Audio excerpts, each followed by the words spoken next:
என்ன செய்கிற? சப்பாத்தி பண்ணுறேன். சப்பாத்தியா? சப்பாத்தி மாவு மாதிரி தெரியலையே, வெள்ளையா இருக்குது. இது என்னது இது?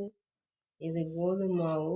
கொஞ்சம் சாப்பாடு மிச்சம் ஆயிடுச்சுன்னா அதில் சாப்பாடு, அப்புறம் கொஞ்சோண்டு அரிசி மாவு, உப்பு போட்டு மூணி கொஞ்சமாக தண்ணி ஊற்றி பெனஞ்சு எடுத்து சப்பாத்தி சுட்டால் சூப்பராக இருக்கும், சாஃப்டாக இருக்கும். ஓ, அதான் நீ செய்கிற சப்பாத்தி இவ்வளோ சாஃப்டாக இருக்கா?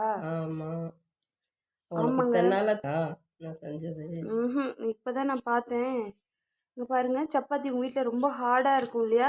நீங்களும் இதே மாதிரி கோதுமை மாவு, அரிசி மாவு, மிச்சமான சாப்பாடையும் சேர்த்து நல்லா பிசைஞ்சு சப்பாத்தி செஞ்சு பாருங்கள். சப்பாத்தி நல்லா சாஃப்டாக, அவ்வளோ சாஃப்டாக இருக்குங்க.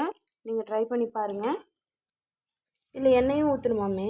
எண்ணெயெல்லாம் ஊற்ற தேவையில்லை, சுத்தமாக எண்ணெய் ஊற்ற தேவையில்லை. நம்ம சப்பாத்தி பண்ணுறோம்ல, அப்போ மாவு பிசைஞ்சாச்சு பாருங்கள். இந்த அளவுக்கு ரொம்ப டைட்டும் இல்லாமல் ரொம்ப லூஸாகவும் இல்லாமல் மீடியமாக இப்படி பிணைஞ்சிக்கலாம். கல் சூடாயிடுச்சு, சப்பாத்தி நம்ம போட்டு எடுத்துக்கலாம். பாருங்கள் எவ்வளோ சாஃப்டாக வரும்னு.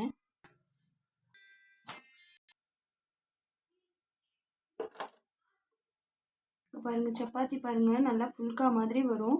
ஃபுல்காவாகவும் நம்ம சாப்பிட்லாம், எண்ணெய் ஊற்றியும் வச்சுக்கலாம். அந்தளவுக்கு சாஃப்டாக இருக்கும். பாருங்கள் சப்பாத்தி ரெடி ஆயிடுச்சு. பாருங்கள் எவ்வளோ சாஃப்டாக வந்திருக்குதுன்னு. பாருங்கள் ரொம்ப சாஃப்டான சப்பாத்தி சூப்பராக ரெடி ஆயிடுச்சுங்க.